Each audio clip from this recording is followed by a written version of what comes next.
The war had been going on for 6 months now, and Admiral Velinara knew they were losing badly. She stood on the bridge of her flagship, watching the screens that showed her home planet below. The beautiful blue and green world where she grew up was now covered in smoke and fire. Giant alien ships, shaped like twisted metal and flesh, hung in the sky like dark clouds. Shooting deadly beams at anything that moved, the Vorthok swarm had come from the deepest parts of space, and they were unlike anything the galaxy had ever seen. These creatures didn't just want to conquer planets, they wanted to eat them. Their ships were alive, made from some horrible mix of metal and living tissue that could heal itself, and grow stronger by consuming other ships and planets. When they finished with a world, nothing was left but empty space and floating rocks. Velinara's people, the Catherians, had tried to fight back.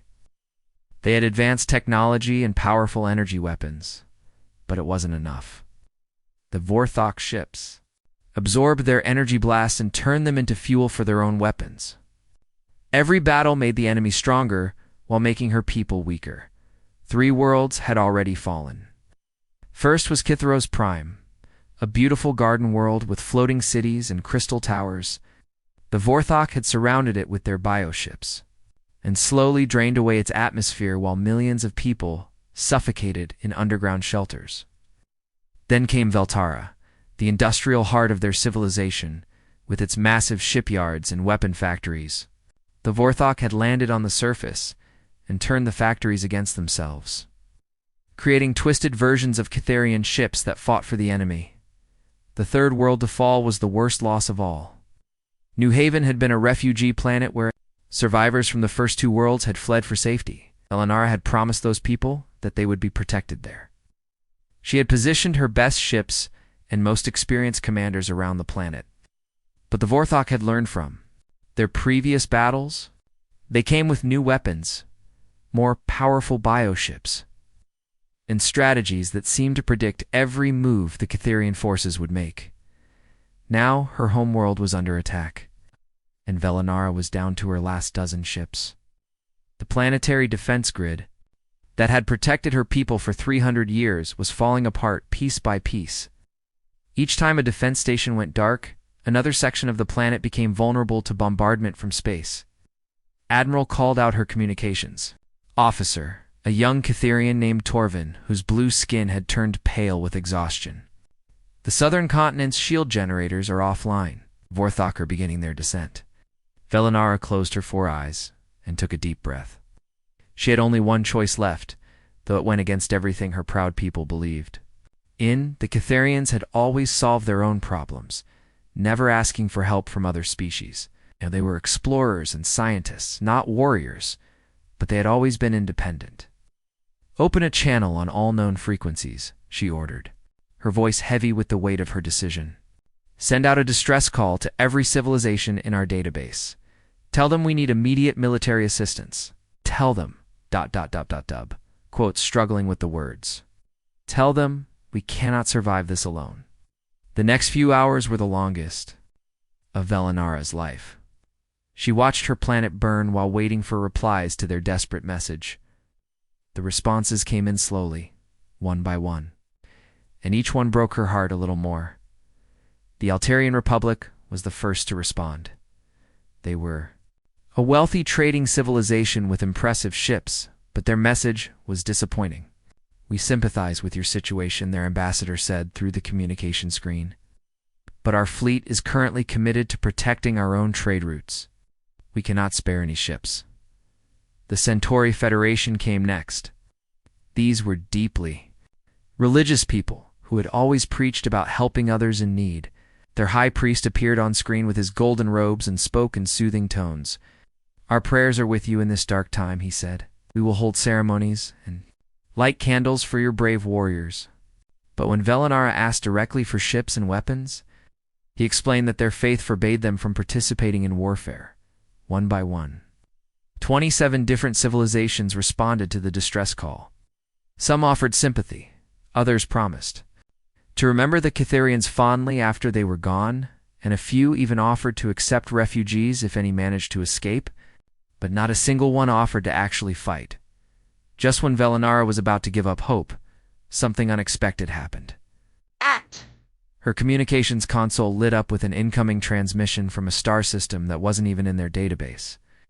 The signal was strong and clear, coming from somewhere beyond the edge of known space.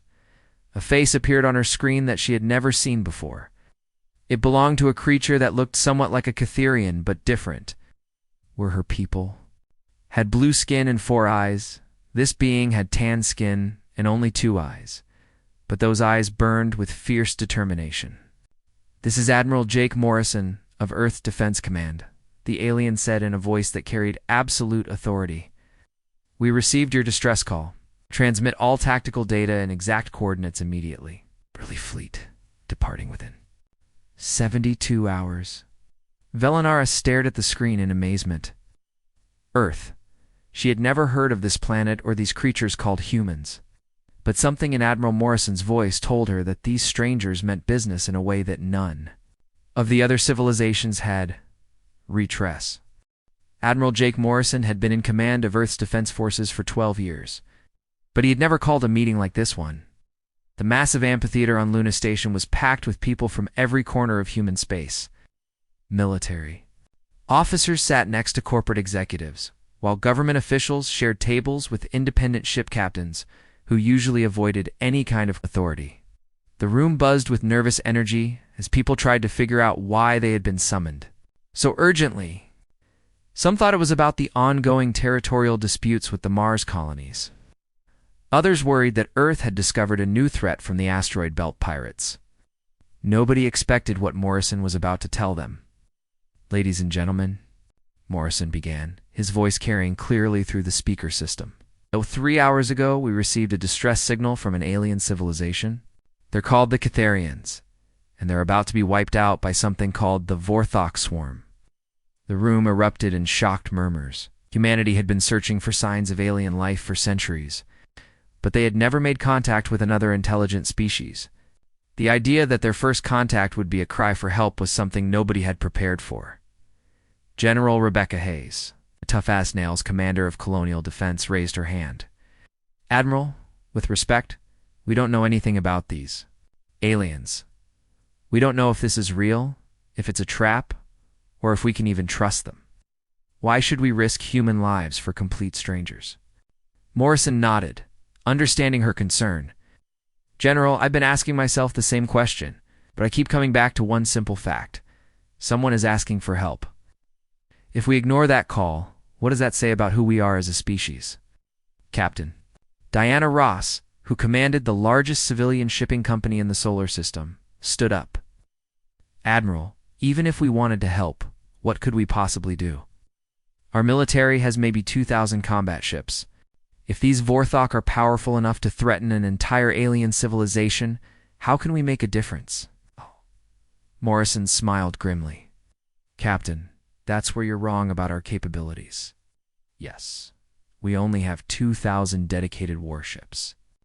But we have something no other species in the galaxy has ever developed, the ability to turn absolutely anything into a weapon." He activated a holographic display that showed the entire solar system. Thousands of ships appeared as tiny dots of light moving between planets and asteroid mining stations. "We have over 50,000 vessels in human space right now. Cargo ships, passenger liners, mining barges, research vessels, luxury yachts, corporate shuttles, and independent traders. Every single one of them can be converted into a warship." Commander Tyler Brooks, head of the engineering corps, looked skeptical. "Sir, converting civilian ships for combat would take months, maybe years. We'd need to redesign their entire structure, install weapon systems, upgrade their shields and armor." Commander Morrison replied, "You're thinking like a peacetime engineer. We don't need to make these ships perfect. We just need to make them dangerous. A cargo hauler can carry missiles just as easily as it carries grain.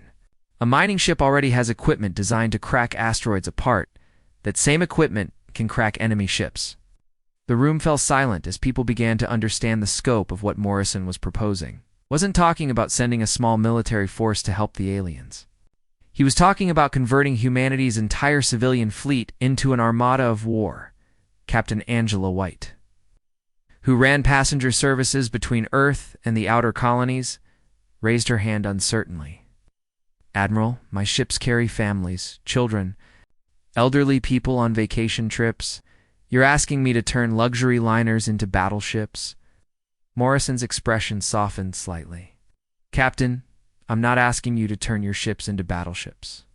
I'm asking you to let us put weapons on them so they can protect the families and children of an entire alien species. Your passenger compartments can carry Marines instead of tourists. Your dining halls can serve as medical bays for wounded aliens. Your entertainment decks can house refugee families." The idea was starting to take hold around the room. These weren't just military officers anymore. They were human beings responding to a crisis the way humans always had throughout their history. When disaster struck, humans didn't ask who the victims were or whether helping them would be profitable. They just helped. Commander Brooks leaned forward with growing excitement. "Sir, if we're really doing this, we could retrofit the mining ships with their own excavation charges. Those nuclear devices they use to break up asteroids could be devastating against enemy vessels." Captain Ross nodded enthusiastically. "Cargo fleet could carry fighter craft and drop them off behind enemy lines. We've got ships designed to launch containers into space. We could launch attack pods instead." General Hayes, who had initially been skeptical, now looked determined. "Admiral, if we're going to do this, we need to do it right. I can have my people start training civilian crews in basic combat maneuvers. It won't make them professional soldiers, but it might keep them alive long enough to make a difference." Morrison looked around the room and saw the same expression on every face, the look of humans who had decided to do something. It's impossible because it was the right thing to do. "People, we have 48 hours to assemble the largest military fleet in galactic history. Commander Brooks, your engineering teams will work around the clock installing weapons on anything that can fly. General Hayes, start combat training immediately. Captain Ross, your logistics network will coordinate the movement of 50,000 ships." As the meeting broke up, people rushed out to begin the massive undertaking. Morrison remained behind. For a moment, looking out through the observation windows at Earth below. In less than 2 days, humanity would launch itself into the unknown to help strangers they had never met. Captain White approached him as he stood there. "Admiral, do you really think we can make a difference?" Morrison turned to her with a confident smile. "Captain, these aliens called for help. They're about to learn what that means when you're dealing with humans." The moment when the human fleet arrived was something Admiral Velanara would remember for the rest of her life.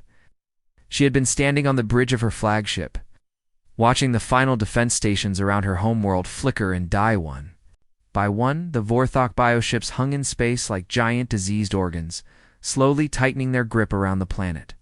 Her tactical displays showed maybe 30 Catherian vessels left, scattered and damaged, trying desperately to protect evacuation. Ships filled with civilians. Then space itself seemed to tear open. The first human ship that came through the hyperspace portal was massive, easily twice the size of Velanara's flagship, but that was just the beginning. Behind it came another ship, then another, then dozens, then hundreds. The portal kept expanding as more and more vessels poured through from hyperspace, each one different from the last. Admiral, her tactical officer, Zorthan, called out in a shaky voice, "I'm reading multiple contacts. Many, many contacts." "How many?" Velanara asked, though part of her already knew the answer would be impossible to believe. Zorthan stared at his instruments, running the scan 3 times before he answered, "Ma'am, I count 50,000 individual vessels. The computer keeps trying to tell me there's an error in the sensors, but I've checked everything twice." Velanara felt her foreheart skip a beat. 50,000 ships? The entire Catherian coalition at its height had never fielded more than 8,000 vessels. And most of those were exploration and research ships, not warships. Even the mighty Altarian Republic, with all their wealth and technology, had never assembled a fleet larger than 15,000 ships. But as she watched the human armada spread out across local space, she realized something even more shocking. These weren't all military vessels. Her enhanced vision could pick out the details that her sensors were reporting. Cargo haulers with missile pods welded to their hulls. passenger ships bristling with newly installed weapon systems, mining, vessels carrying what looked like massive bombs, and even what appeared to be luxury yachts equipped with fighter launch bays. They militarized their entire civilian fleet, she whispered to herself in amazement. Every single ship they could find. The human formation was unlike anything she had ever seen. Where Catharian fleets moved in elegant geometric patterns, that emphasized efficiency and minimal casualties. The human ships arranged themselves in what could only be described as a wall of metal and firepower. They weren't trying to look impressive or intimidating, they were positioning themselves for maximum destructive capability. Her communications console lit up with an incoming transmission. The face that appeared on her main screen belonged to the human who had first responded to their distress call, Admiral Morrison.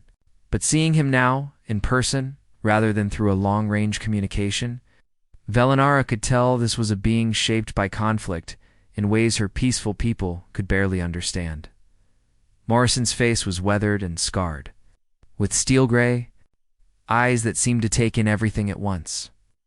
His graying hair was cut short in what was clearly a military style.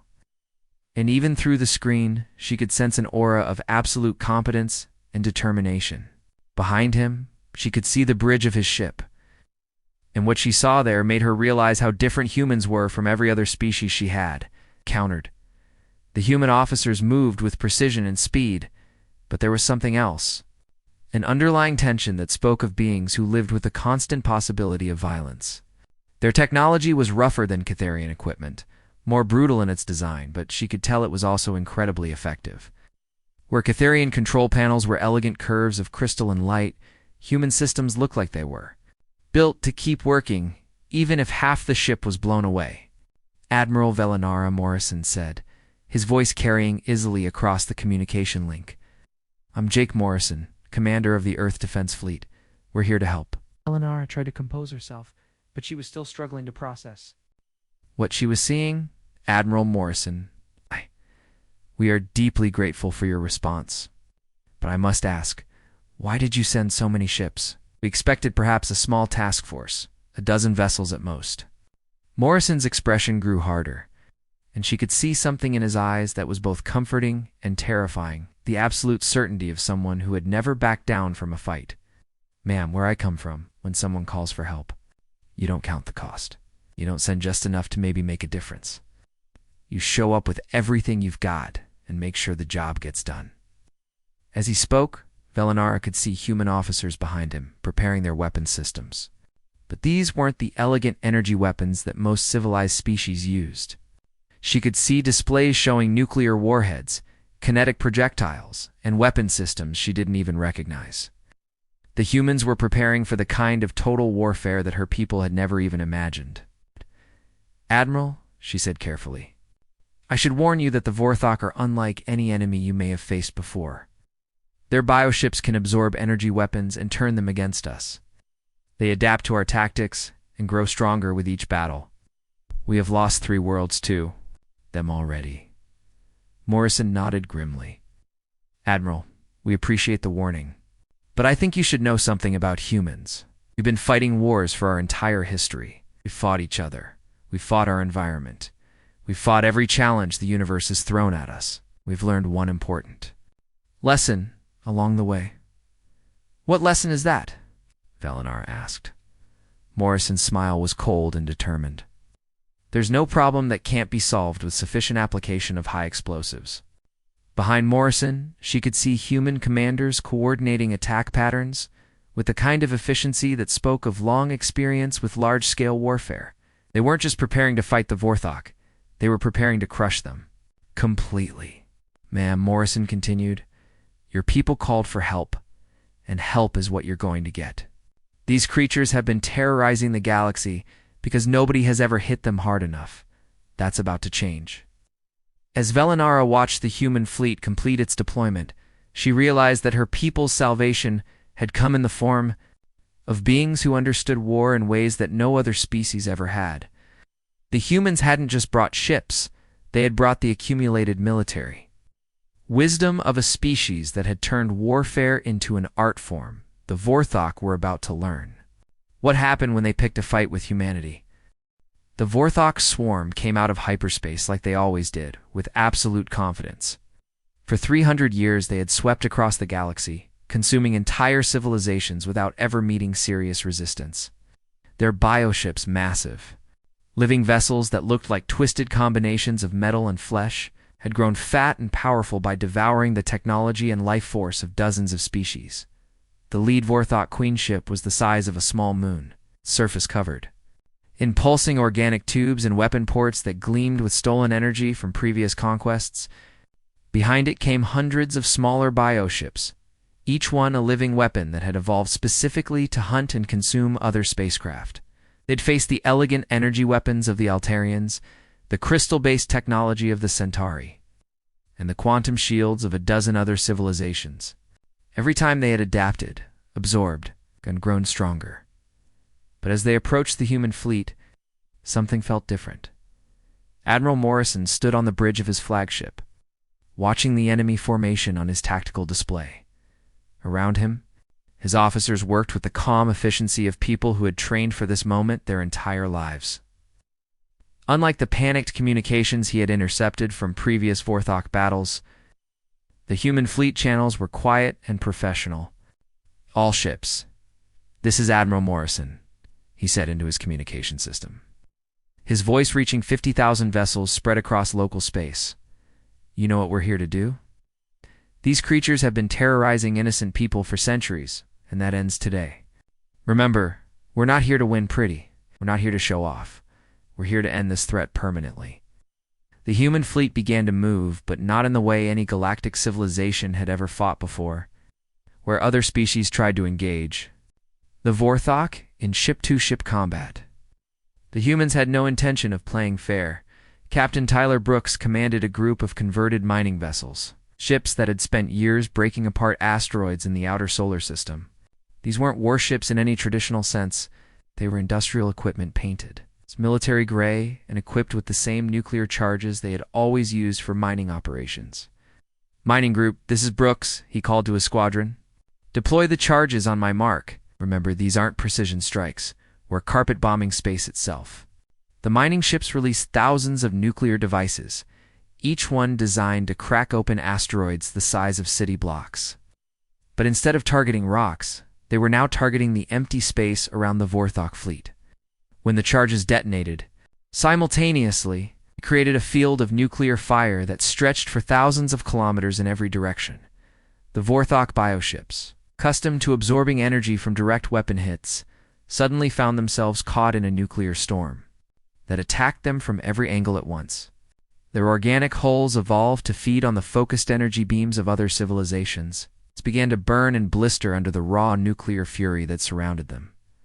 Commander Diana White led the converted cargo haulers, massive ships designed to carry supplies between Earth's colonies.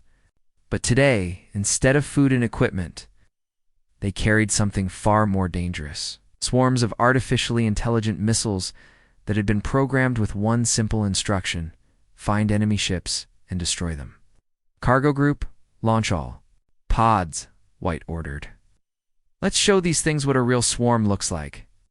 The cargo ships opened their massive bay doors and released clouds of small, fast-moving missiles. Each missile was no bigger than a fighter craft, but they moved with the coordinated intelligence of a hive mind. Unlike the biological unity of the Vorthok, though, human missiles communicated through quantum links and battlefield analysis. Programs that could process tactical information faster than any living brain. The AI missiles swarmed over the Vorthok bioships like angry wasps, each one targeting weak points that the swarm intelligence identified in real time. Where one missile found a vulnerable spot, dozens more would converge on the same location, concentrating their firepower with mathematical precision. General Rebecca Hayes watched the battle unfold from her command ship, coordinating the assault. With the cold professionalism of someone who had studied warfare her entire life, the humans weren't just throwing firepower at the enemy, they were applying it strategically, targeting the Vorthok command structure with surgical precision. "All units, focus fire on the queen ships," Hayes ordered. Intelligence analysis shows that the smaller bioships lose coordination when their command vessels are destroyed, cut off the head, and the body dies. The human fleet concentrated its fire on the massive Vorthok Queen ships. But they didn't use the elegant, precise weapons that other civilizations favored. Instead, they used planet-killing bombs, moon-cracking kinetic projectiles, and weapons designed to sterilize entire worlds of hostile life. One queen ship tried to absorb the energy from a human plasma cannon, the way it had absorbed energy from countless other civilizations. But instead of a focused beam that it could process and redirect, it found itself trying to digest the equivalent of a small star's worth of energy, delivered all at once. The bioship's organic systems overloaded and began to cook from the inside. Out, another queen ship attempted to use its adaptive armor to defend against human kinetic weapons. But the humans weren't firing single projectiles that the ship could analyze and defend against. They were firing streams of depleted uranium rounds at a significant fraction of light speed, each one hitting with the force of a nuclear bomb. The Vorthok armor could adapt to 1 or 2 hits, not to hundreds of impacts per second. As the battle raged, Admiral Velinara watched from her flagship in stunned amazement. She had seen the Vorthok destroy her people's most advanced warships with ease, but they were being systematically dismantled by the human fleet. The humans fought with a level of coordinated destruction that she had never imagined possible. How are they doing this? Her tactical officer asked in wonder.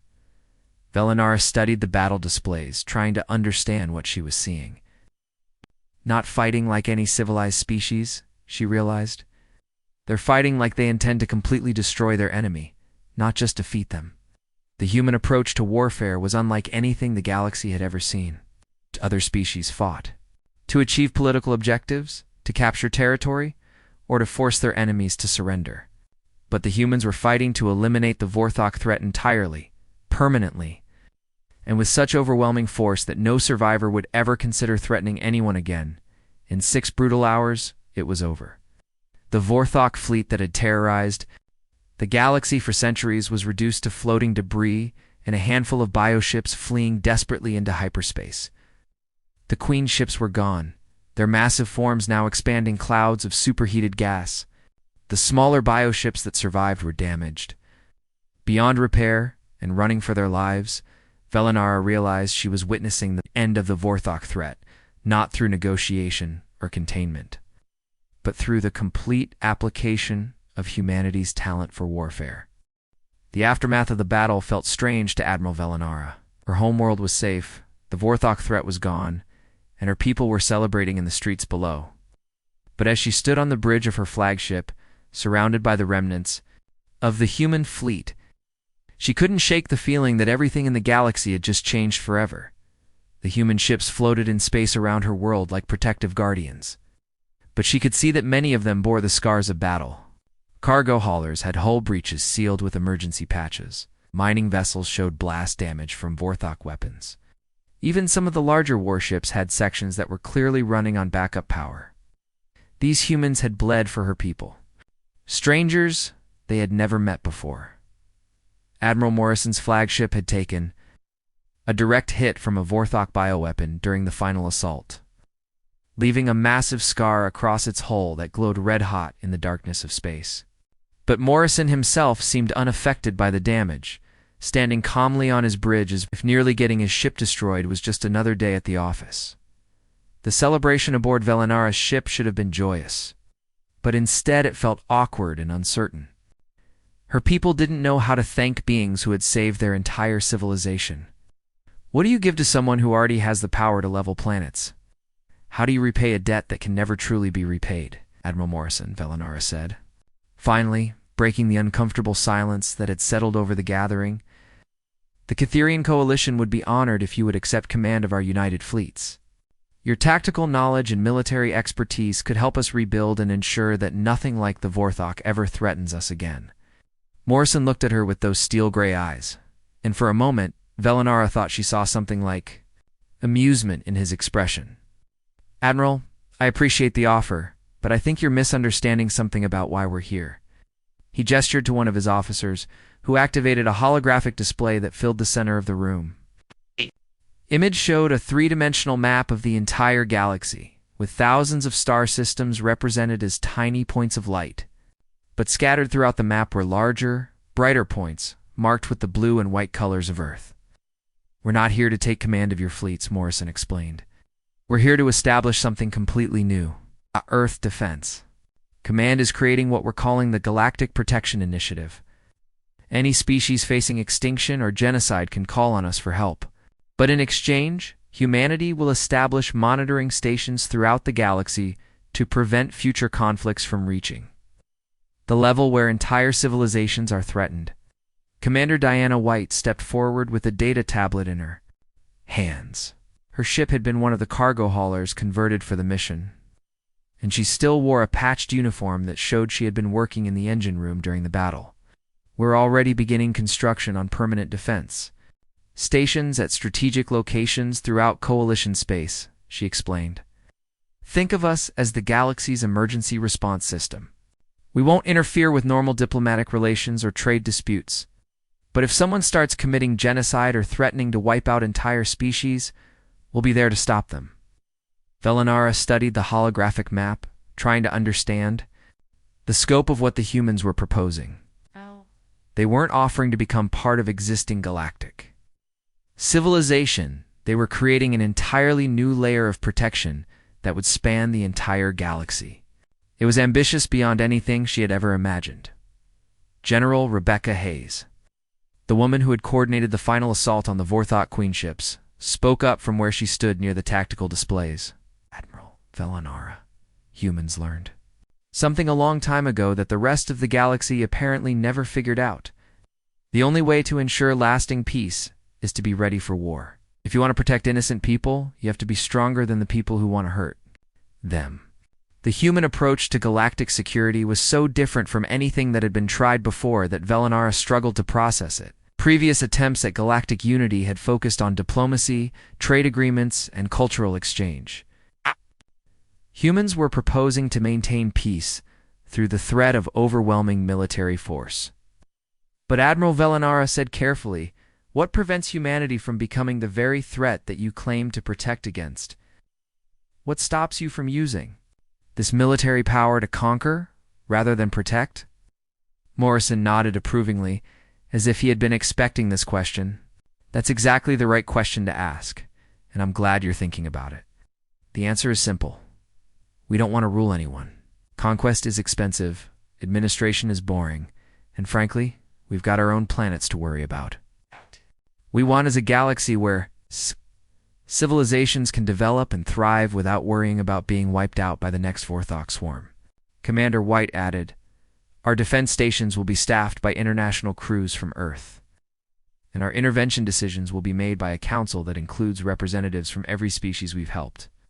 We're not setting ourselves up as galactic emperors. We're setting ourselves up as galactic firefighters."